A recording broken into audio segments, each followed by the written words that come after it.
Mister x की सबसे खतरनाक चाल शुरू हो चुकी है और अब सिर्फ एक गोली तय करेगी कौन बचेगा और कौन हमेशा के लिए बिछड़ जाएगा।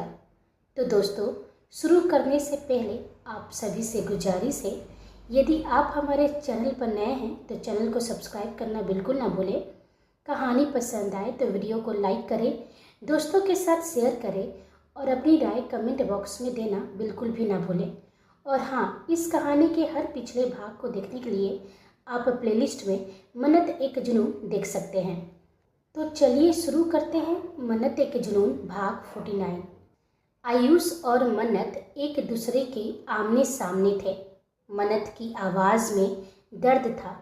वह भराई आवाज़ में पूछी, आखिर तुम मुझसे इतनी नफरत क्यों करते हो आयुष? यह सुनते ही आयुष अचानक जोर जोर से हंसने लगा। उसकी हंसी में खुशी नहीं, सिर्फ टूटन थी। हंसते हंसते उसकी आंखों के कोने में नमी उतर आई। मन्नत कुछ पल तक बस उसे देखती रह गई।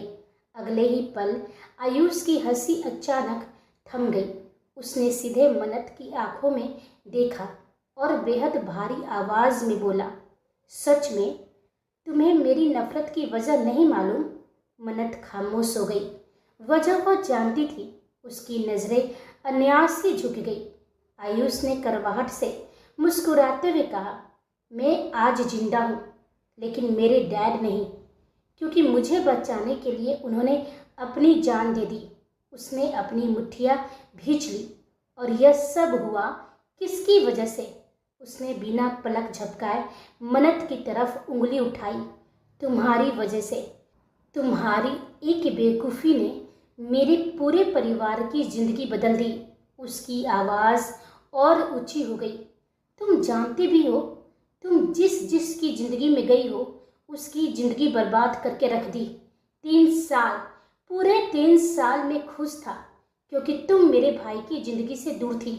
लेकिन जिस दिन तुम वापस लौटी, मेरा भाई फिर से बदल गया। उसने दांत भींच लिए। समझ नहीं आता आखिर उन्हें तुम में ऐसा क्या दिखाई देता है। वह मन्नत के बिल्कुल सामने आकर खड़ा हो गया। एक बात कान खोल कर सुन लो, जब तक तुम राठौर मेंशन में रहोगी, जब तक तुम मेरे भाई की ज़िंदगी में रहोगी, मैं कभी वापस उस घर में कदम नहीं रखूँगा। उसकी आंखें लाल हो चुकी थी। शायद भाई भूल गए हो कि तुम मेरे डैड की मौत की वजह हो, लेकिन मैं कभी नहीं भूल सकता। मन्नत की आंखें भर आई। उसकी आवाज़ कांप गई। प्लीज़ आयुष, ऐसे इल्ज़ाम मत लगाओ। तुम भी जानते हो सच यह नहीं है। वह एक साजिश था। मैं तुमसे या अंकल से कभी नहीं कहा था कि मेरे पीछे आओ। वो वैभव की चाल थी और उस जाल में मैं भी उतनी ही पूरी तरह फंसी थी। उसकी आंखों से आंसू लगातार बह रहे थे।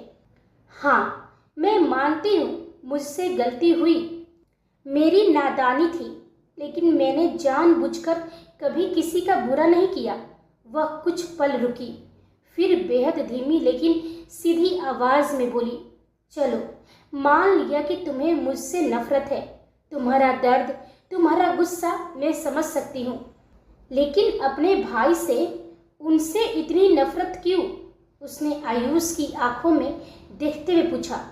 बोलो, तुम वीर से इतनी नफरत क्यों करते हो? कुछ पल के लिए वहां सन्नाटा छा गया। आयुष खामोश था, लेकिन उसकी मुट्ठियां जोर से भींची हुई थी। मन्नत ने गहरी सांस ली। उसकी आवाज़ में दर्द भी था और अपनापन भी। मुझसे नफरत करते करते तुम अपने ही भाई के खिलाफ खड़े हो गए हो।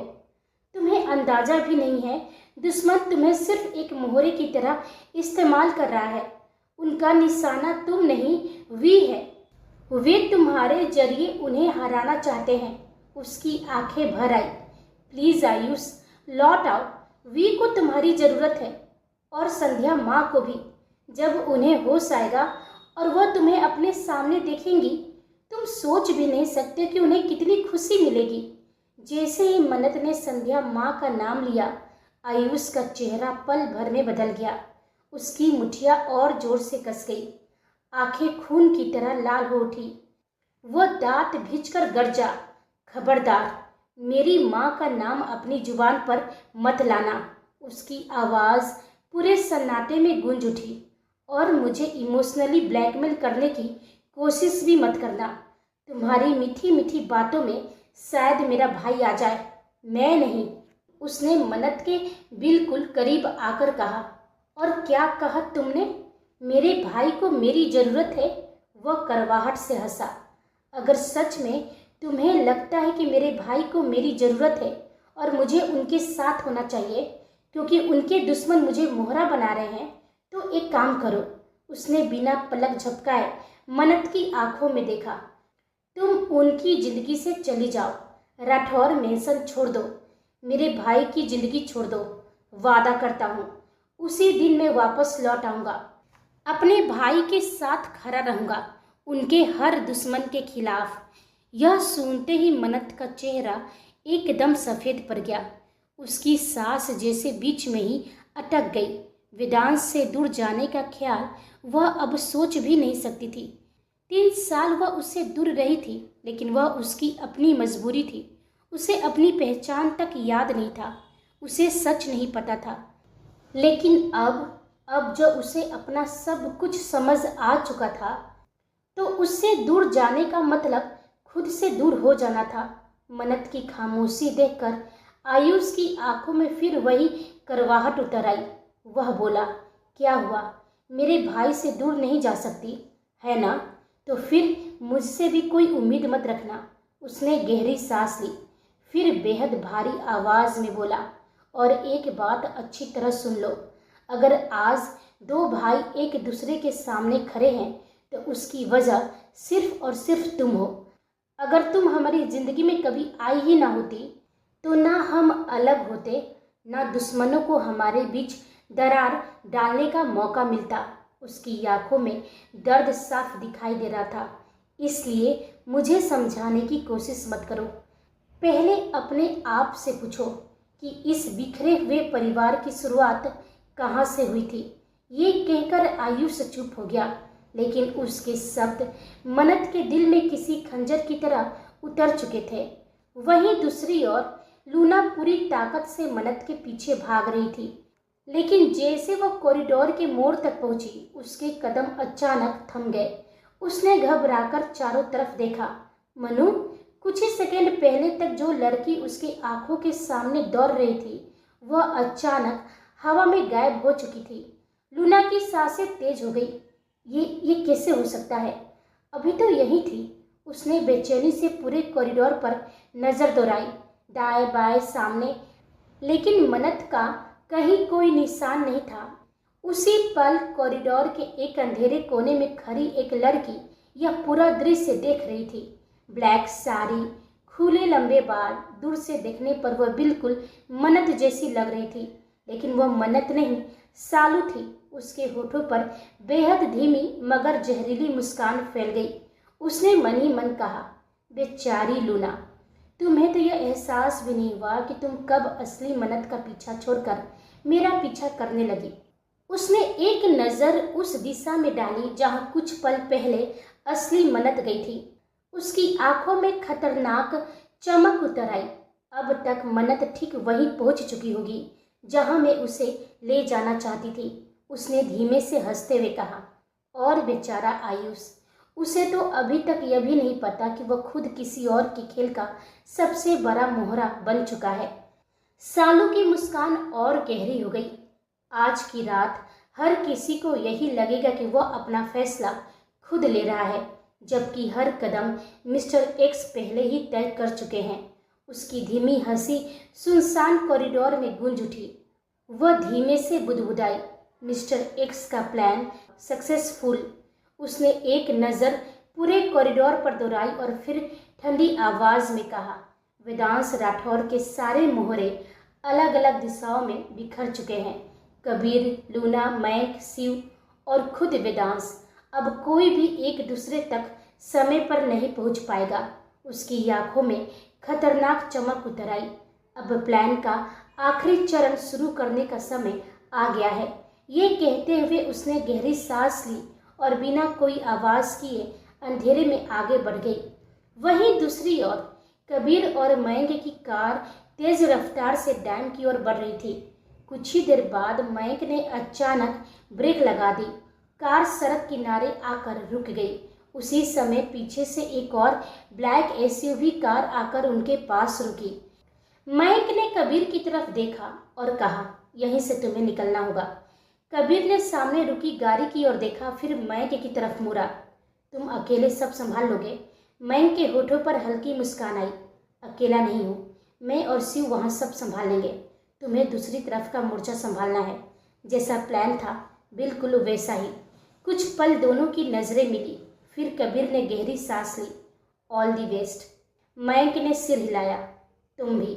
अगले ही पल कबीर कार से उतरा और बिना समय गवाए दूसरी ब्लैक एसयूवी में बैठ गया। कुछ सेकंड बाद दोनों गाड़ियां अलग अलग दिशाओं में निकल पड़ी थी, एक डैम की तरफ और दूसरी उस मिशन की ओर जहां अगला खेल उनका इंतजार कर रहा था। वहीं कुछ पल के लिए चारों तरफ सन्नाटा छा गया। आयुष अच्छी तरह जानता था मन्नत को किस बात से तोड़ा जा सकता है और उसने वही दांव चला था।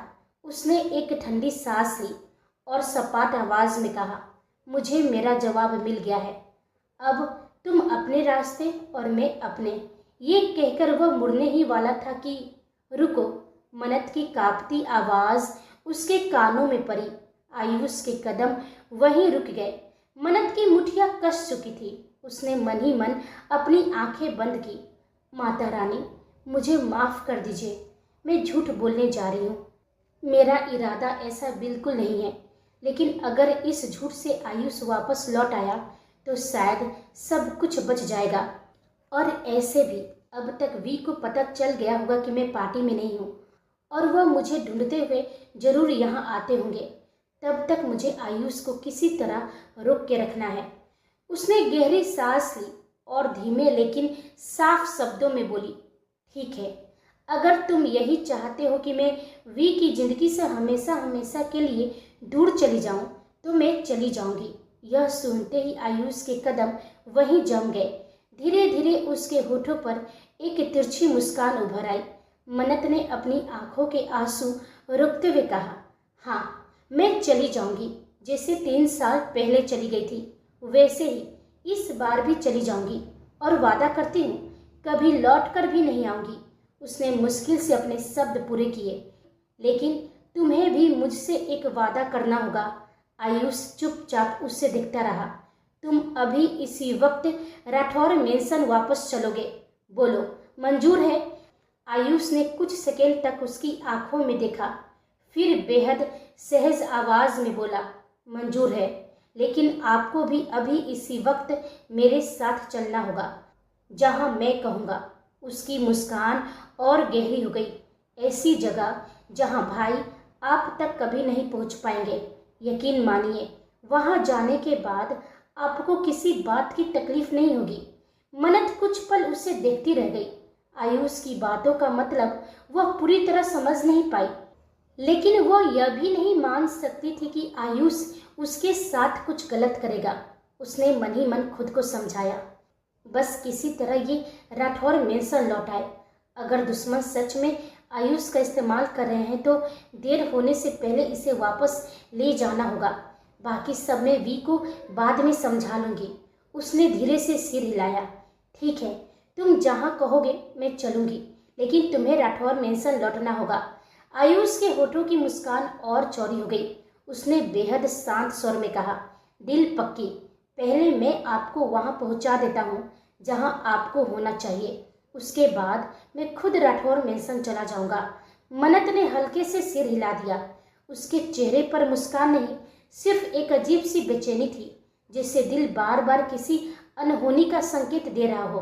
और तभी ठक ठक ठक तालियों की आवाज ने उस सन्नाटे को चीर दिया। दोनों एक साथ पलटे। उनसे कुछ ही दूरी पर वेदांश खड़ा था। उसकी आंखें असामान्य रूप से गहरी और ठंडी थी। चेहरा गुस्से से लाल पड़ चुका था। जब से उसने मन्नत के मुंह से यह सुना था, मैं वी की जिंदगी से चली जाऊंगी, तब से वह खुद को रोकने की कोशिश कर रहा था, लेकिन उसकी आंखों में उठता तूफान बता रहा था उसका सब्र अब अपनी आखिरी सीमा पर पहुंच चुका है। मन्नत की आंखें फैल गई, लेकिन अगले ही पल उसके चेहरे पर उम्मीद लौट आई। वीर, उसके होठों से अन्यास निकला। वही आयुष स्तब्ध रह गया। उसने सोचा भी नहीं था कि उसका भाई इस तरह एक बार फिर उसके सामने आकर खड़ा होगा। वेदांश की नजरें सिर्फ मन्नत पर टिकी थी, गहरी, बेहद गहरी। वो धीमे लेकिन बेहद ठहरे हुए कदमों से उसकी तरफ बढ़ा। उसके चेहरे पर मुस्कान थी, लेकिन वह मुस्कान नहीं, तूफान से पहले की खामोशी थी।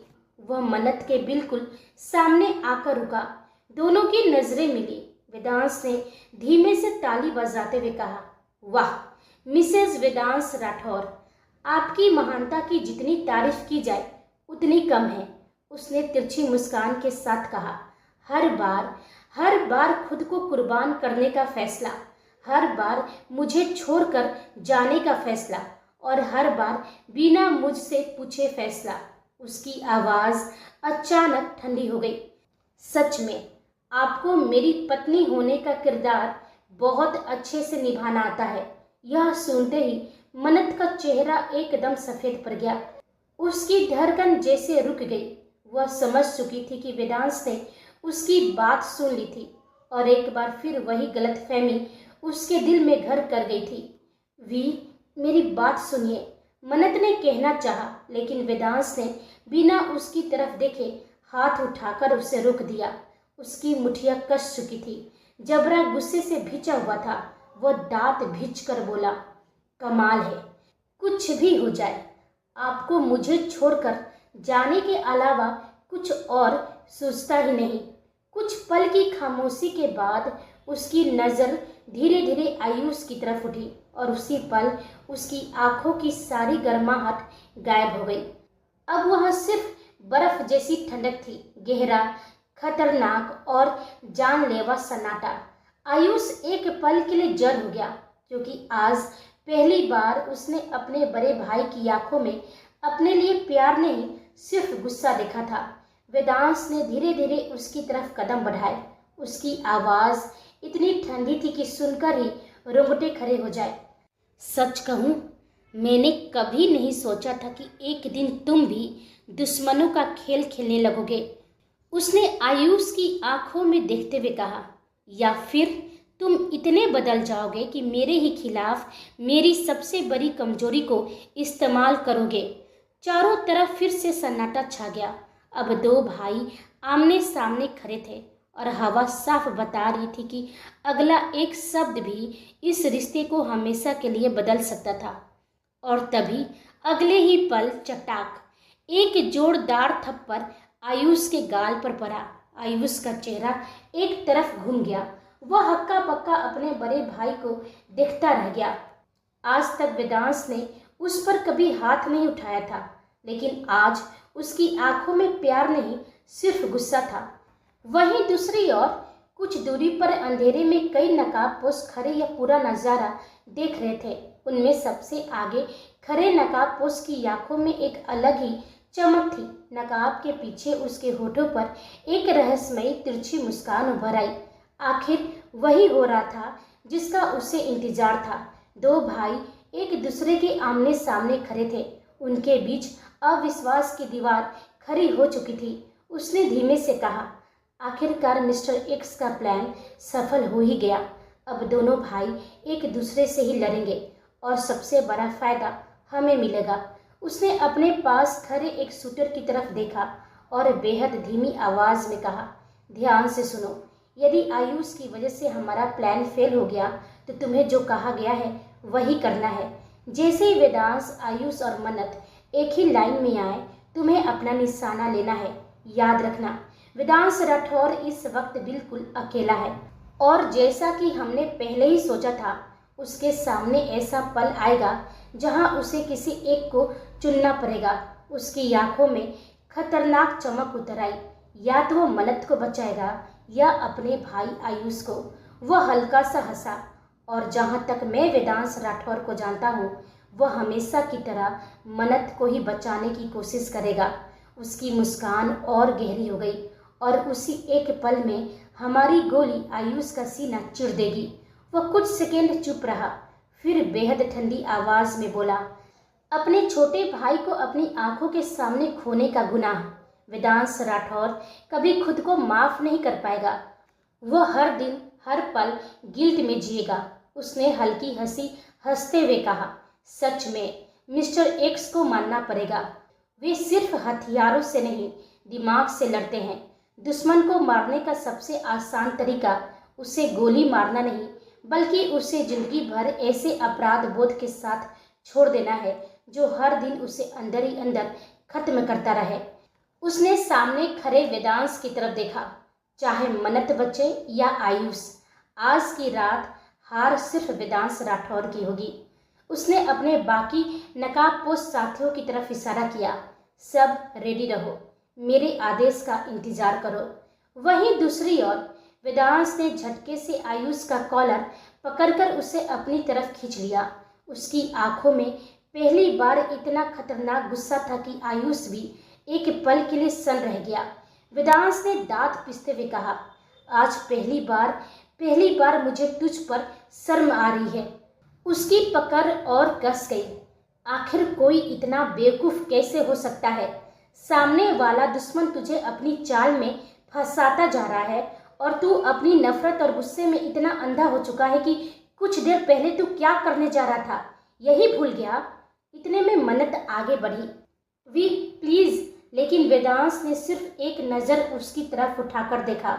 वह नज़र इतनी ठंडी, इतनी खतरनाक थी कि मन्नत के कदम वहीं जम गए। उसने बिना कुछ कहे एक कदम पीछे ले लिया। आज उसे अपने सामने अपना वी नहीं दिखाई दे रहा था। उसके सामने खड़ा था माफिया किंग वेदांश राठौर। वेदांश की मुठ्ठियां बुरी तरह भींच चुकी थी। उसकी नसें तक उभर आई थी। उसने दोनों की तरफ देखते हुए कड़वी हंसी हंसी, सच में मुझे हराने के लिए किसी दुश्मन की जरूरत ही नहीं है। उसने पहले मन्नत की तरफ देखा, फिर आयुष की तरफ। एक तरफ मेरी महान पत्नी और दूसरी तरफ मेरा बेवकूफ भाई। बस तुम दोनों ही काफी हो, किंग और वेदांश राठौर दोनों को एक साथ हराने के लिए। फिर उसने गुस्से से आयुष का कॉलर झटक दिया।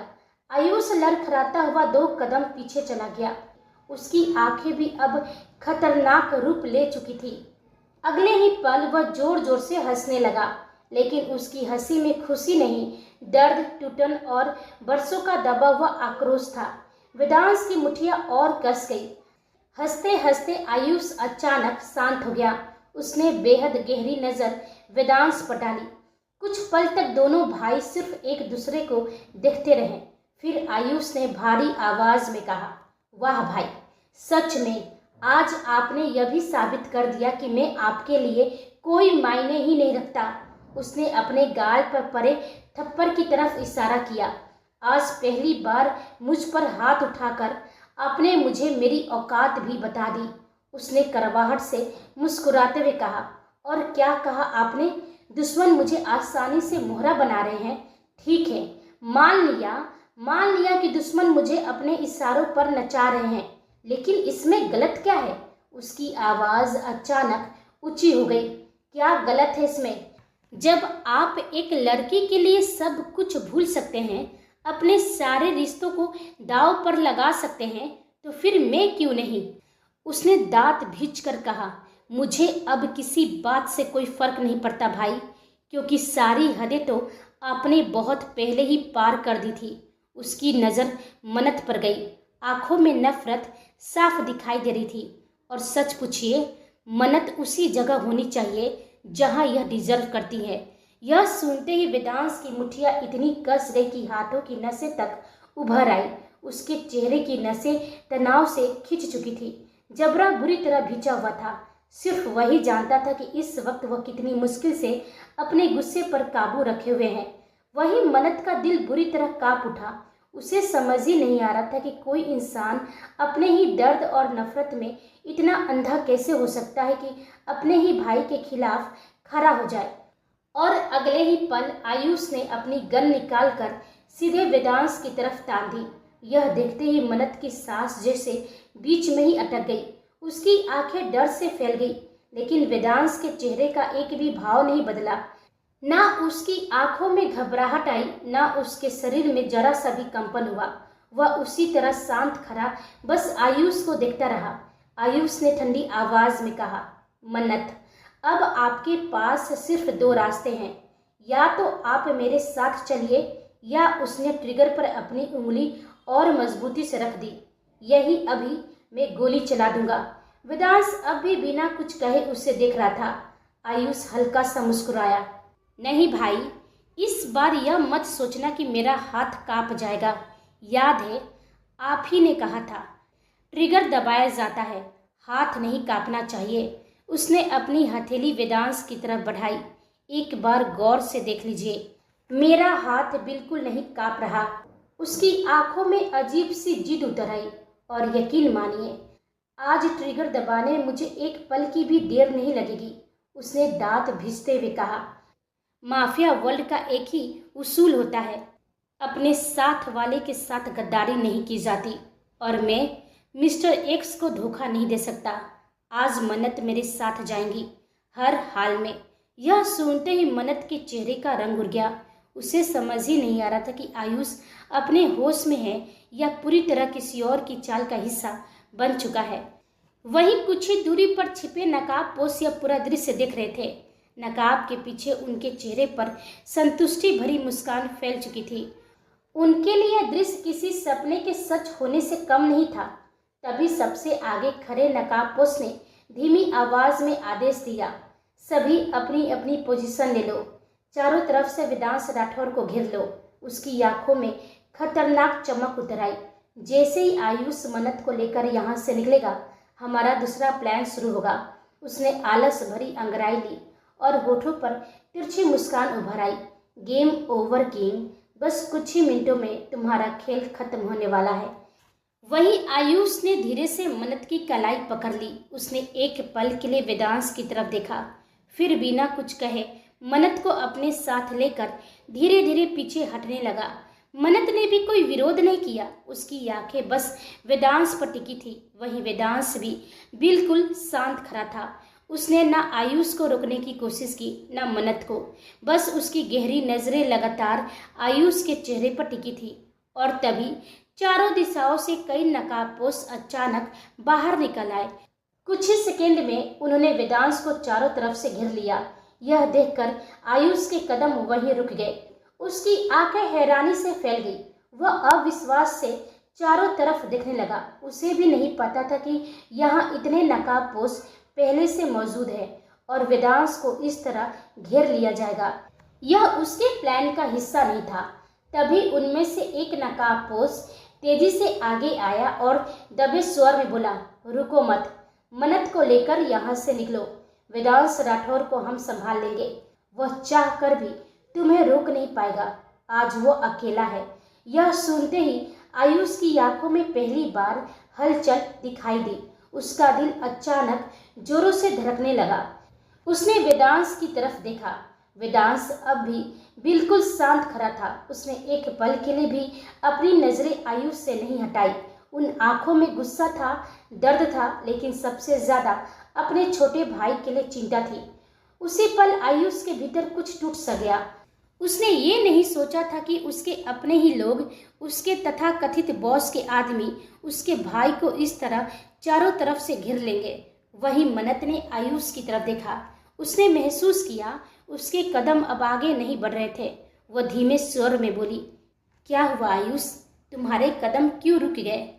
उसने अपनी कलाई उसकी पकड़ से छुड़ाने की कोशिश नहीं की, बल्कि शांत स्वर में बोली, चलो, ले चलो मुझे वहां जहां तुम मुझे ले जाना चाहते थे। फिर उसने नकाबपोशों से घिरे वेदांश की तरफ देखा। उसकी आंखें भर आई। मुबारक हो आयुष, जरा अपने भाई को देखो। तुम्हारे दुश्मन, उनके दुश्मन आज कामयाब हो गए। जो वो चाहते थे तुमने वही करके दिखा दिया। आयुष एक पल के लिए मन्नत को देखा, फिर उसने गहरी सांस ली। उसने अपने दिल को पत्थर किया और मन्नत की कलाई पर अपनी पकड़ और कस दी। बिना पीछे देखे वह उसे लेकर आगे बढ़ने लगा। उसी पल एक नकाबपोश तेजी से आगे बढ़ा। उसने अपनी राइफल के बट से पूरी ताकत के साथ वेदांश के पेट पर वार किया। वार इतना जोरदार था कि वेदांश का शरीर हल्का सा आगे की ओर झुक गया, लेकिन उसके होठों से दर्द की एक आह तक नहीं निकली। उसने बस एक पल के लिए अपनी नजरें झुका ली और अगले ही क्षण फिर सीधा खड़ा हो गया। वही यह दृश्य देखते ही मनत का दिल जैसे थम गया। उसका पूरा शरीर कांप उठा, आंखें पल भर में आंसुओं से भर गई। उसका मन चीख कर वेदांश की तरफ दौड़ जाने का कर रहा था, लेकिन उसने अपने होठ इतनी जोर से भींच लिए कि एक शब्द भी बाहर नहीं निकल सका। उसने कसकर अपनी आंखें बंद कर ली, मानो अपने सामने हो रही यह तकलीफ अब और देख पाने की हिम्मत उसमें नहीं बची थी। लेकिन वह यह भी जानती थी, सामने खड़ा इंसान कोई आम आदमी नहीं था, वह वेदांश राठौड़ था, माफिया वर्ल्ड का बेताज किंग, वन मैन आर्मी। अगर वह चाहता तो कुछ ही सेकेंड में सामने खड़े हर नकाबपोश को मौत की नींद सुला सकता था, लेकिन वह ऐसा कर नहीं रहा था। तभी मनत को सब समझ आ गया। वेदांश यह लड़ाई हार नहीं रहा था, बल्कि जानबूझकर हर वार सह रहा था। वो सिर्फ एक चीज देखना चाहता था, क्या उसका छोटा भाई उसे यूं मार खाते हुए देखकर आखिर कब तक खुद को रोक पाएगा। वेदांश को अपने भाई पर आज भी उतना ही भरोसा था। उसे यकीन था, चाहे आयुष उससे कितना भी नाराज क्यों ना हो जाए, चाहे पूरी दुनिया उसके खिलाफ हो जाए, लेकिन वह अपने बड़े भाई को अपनी आंखों के सामने मरते हुए कभी नहीं देख पाएगा। और यही भरोसा इस पूरी बाजी का सबसे बड़ा दाव था। वहीं आयुष ने यह सब देखा, लेकिन उसने खुद को रोक लिया। उसकी उंगलियां अनजाने में मनत की कलाई पर और कस गई, मानो वह अपने ही भीतर उठ रहे तूफान को उसी पकड़ में दबाने की कोशिश कर रहा हो। वहीं दूसरी दिशा में कबीर अपनी पूरी टीम के साथ छाया में खड़ा सब कुछ देख रहा था। उसकी नजर लगातार वेदांश पर टिकी थी। हर बार हर चोट उसकी मुठ्ठियां और कसती जा रही थी। उसकी आंखें गुस्से से सुर्ख हो चुकी थी। दिल बार बार कह रहा था कि दौड़कर वेदांश के पास जाए, लेकिन वह ऐसा नहीं कर सकता था, क्योंकि यह सब उसी प्लान का हिस्सा था। वेदांश का साफ आदेश था, जब तक मेरा इशारा ना मिले कोई सामने नहीं आएगा। दुश्मनों को यही दिखाना था कि वेदांश राठौर बिल्कुल अकेला है, ताकि वे अपने सारे छिपे हुए मोहरे भी सामने ले आए। और दुश्मनों ने बिल्कुल वही किया था। कबीर ने गहरी सांस ली। उसकी निगाह अब भी वेदांश पर ही जमी थी। वह बस उस एक इशारे का इंतजार कर रहा था। वहीं दूसरी ओर मैग की कार तेज रफ्तार से आती हुई अचानक एक सुनसान जगह पर रुकी। कुछ ही दूरी पर उसके सभी बॉडीगार्ड पहले से मौजूद थे। ये सभी हाईली ट्रेंड थे और सिर्फ मैग के आदेश का इंतजार कर रहे थे। उनके बीच शिव भी खड़ा था। मैग तेज कदमों से उनके पास पहुंचा। शिव ने तुरंत सिर झुकाकर कहा, बॉस ऑर्डर दीजिए। दूर कंटेनरों के पास हथियारों को एक जगह से दूसरी जगह शिफ्ट करने की तैयारी चल रही थी। मैक ने एक नज़र पूरे इलाके पर दोहराई, फिर शांत लेकिन दृढ़ आवाज में बोला, शिव बी रेडी, लेकिन याद रखना दुश्मनों ने जाल बहुत सोच समझकर बिछाया होगा। उसने अपनी गन लोड करते हुए कहा, अब हमारे पास सिर्फ एक ही रास्ता बचा है, या तो आज ये लोग मरेंगे या फिर। वह कुछ पल के लिए रुका। उसकी आंखों में एक खतरनाक चमक उभर आई, या हम। उसकी बात सुनकर शिव के होठों पर भी तिरछी मुस्कान आ गई। आखिर मौत से डरना उन्होंने कभी सीखा ही नहीं था। अगले ही पल मैग ने हाथ के इशारे से ऑपरेशन शुरू करने का संकेत दिया। सभी हाईली ट्रेंड बॉडीगार्ड बिना एक शब्द बोले अपनी अपनी पोजीशन पर फैल गए। हर कदम पर खतरा था, लेकिन आज उनका मकसद खतरों से बचना नहीं बल्कि उन्हें खत्म करना था। वहीं दूसरी ओर नकाबपोश लगातार वेदांश पर टूट पड़े थे। किसी की लात, किसी का मुक्का तो किसी की राइफल का बट उसके शरीर पर लगातार बरस रहा था। कुछ ही पलों में वेदांश के शरीर पर कई गहरे जख्म उभर आए। उसके होठों के कोने से खून बहकर ठोड़ी तक आ चुके थे। शर्ट जगह जगह से फट चुकी थी, लेकिन इतनी बेरहमी से मार खाने के बावजूद उसके मुंह से एक भी कराह नहीं निकली, एक भी आह नहीं। उसकी आंखें अब भी उतनी ही ठंडी, उतनी ही अडिग थी। सच तो यह था कि अगर उसकी जगह कोई और होता तो अब तक टूट चुका होता, लेकिन वह वेदांश राठौर था, माफिया वर्ल्ड का किंग। उसे तोड़ना दुश्मनों के बस की बात नहीं थी। वहीं आयुष के चलते कदम अचानक थम गए। ना जाने क्यों उसने पलटकर आखिरी बार अपने भाई की तरफ देखा। वेदांश की नजरें उसी पर टिकी थी। उन नजरों में गुस्सा नहीं, एक अजीब सा भरोसा था। अगले ही पल आयुष ने अपनी बंदूक उठाई और ट्रिगर दबा दी। धाय! गोली की आवाज सुनते ही मन्नत के मुंह से चीख निकल गई, वीर! लेकिन वह गोली वेदांश को नहीं लगी, सीधे उस नकाबपोश के हाथ में जाकर धंसी जो राइफल का बट उठाकर वेदांश पर अगला वार करने वाला था। नकाबपोश दर्द से चीखता हुआ पीछे जा गिरा। यह देखकर वेदांश के होठों पर हल्की सी मुस्कान आ गई। उसे पहले से यकीन था, उसका छोटा भाई उससे कितना भी नाराज क्यों न हो जाए, उससे नफरत करने का कितना भी दिखावा क्यों न करे, लेकिन उसे अपनी आंखों के सामने मरता हुआ कभी नहीं देख सकता। शायद यही वजह थी कि वेदांश अब तक बिना जवाब दिए हर वार सहता रहा। उसे अपने भाई पर आज भी उतना ही भरोसा था। जैसे ही आयुष ने गोली चलाई, दूर अंधेरे में खड़ा नकाबपोशों का हेड सब कुछ देख रहा था। नकाब के पीछे उसकी आंखें खतरनाक तरीके से चमक उठी। उसकी मुठ्ठियां गुस्से से भिज गई। वो धीमे स्वर में बोला, तो आखिर आयुष का दिल बदल ही गया। कुछ पल वह दोनों भाइयों को देखता रहा, फिर उसके होठों पर एक ठंडी मुस्कान आई। कोई बात नहीं, अगर मोहरा बदल गया है तो खेल भी बदल जाएगा।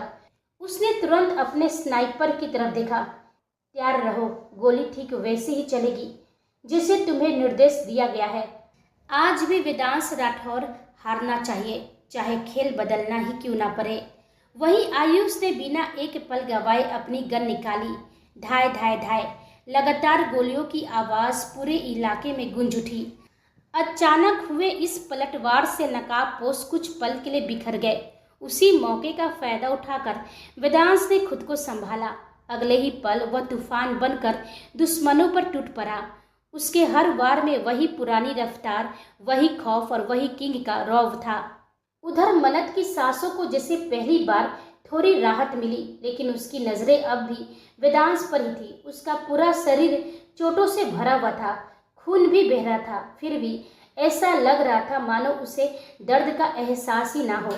वह उसी ताकत से लड़ रहा था जैसे उसके भीतर दर्द नहीं, आग दौड़ रही हो। आयुष सीधे वेदांश के पास पहुंचा। कुछ पल दोनों भाइयों की नजरें मिली, फिर आयुष ने भारी आवाज में कहा, यह मत समझिए कि मेरी नाराजगी आपसे खत्म हो गई है, लेकिन मैं आपकी तरह नहीं हूँ। आपको अपनी आंखों के सामने मरते हुए नहीं देख सकता। वेदांश ने उसकी तरफ देखा। उसकी आंखों में हल्की सी चमक आई। उसने धीमी आवाज में बस इतना कहा, मुझे तुझ पर खुद से भी ज्यादा भरोसा था। यह सुनते ही आयुष कुछ पल के लिए खामोश रह गया। भरोसा, एक ऐसा शब्द जिसे उसने शायद बहुत पीछे छोड़ दिया था। उसकी आंखों के सामने कुछ देर पहले का दृश्य कौंध गया। उसने वेदांश को धोखा दिया था, उसकी पत्नी को अपने साथ ले जाने की कोशिश की थी, उसके खिलाफ खड़ा हो गया था। फिर भी इतनी चोट खाने के बाद भी, इतने दर्द के बाद भी वेदांश का भरोसा उस पर से नहीं टूटा था। आयुष की आंखों में पहली बार पछतावे की हल्की सी झलक दिखाई दी। उसका दिल अंदर तक कसक उठा। उसे समझ नहीं आ रहा था कि उसका भाई इतना बड़ा दिल कैसे रख सकता है। वहीं वेदांश की नजरें अब भी आयुष पर टिकी थी। ना कोई शिकायत, ना कोई सवाल, बस वही भरोसा था। और शायद यही भरोसा आयुष के दिल की सबसे बड़ी दीवार को तोड़ने लगा था। और अगले ही पल दोनों भाई कंधों से कंधा मिलाकर नकाबपोशों पर टूट पड़े। तभी अचानक कई और नकाबपोश वहां आ पहुंचे। अब वेदांश और आयुष चारों तरफ से दुश्मनों से घिर चुके थे।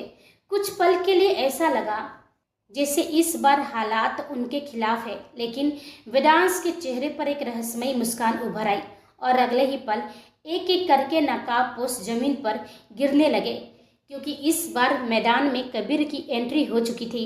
उसके साथ उसकी पूरी हाईली ट्रेंड टीम भी थी। यह देखकर दूर खड़े मिस्टर एक्स के आदमी की आंखों में गुस्सा उतर आया। उसने दांत पीसते हुए कहा, तो वेदांश राठौर ने अकेले फंसने का नाटक किया था। वो हमारा ध्यान भटका रहा था। उसकी मुठ्ठियां गुस्से से कस गई। लेकिन मैं इतनी आसानी से हार मानने वालों में से नहीं हूँ। अब खेल मेरे नियम के हिसाब से चलेंगे। उसकी नज़र तुरंत स्नाइपर पर गई। स्नाइपर बंदूक ताने खड़ा था, लेकिन उसे सही मौका नहीं मिल पा रहा था। तभी उस नकाबपोश ने अपनी बंदूक निकाली और स्नाइपर को वहीं ढेर कर दिया। जब तक मैं जिंदा हूँ मेरी योजना कोई और पूरी नहीं करेगा। इतना कहकर वह खुद उस जंग के मैदान में उतर गया। नकाब के पीछे उसके होठों पर एक ठंडी मुस्कान उभर आई।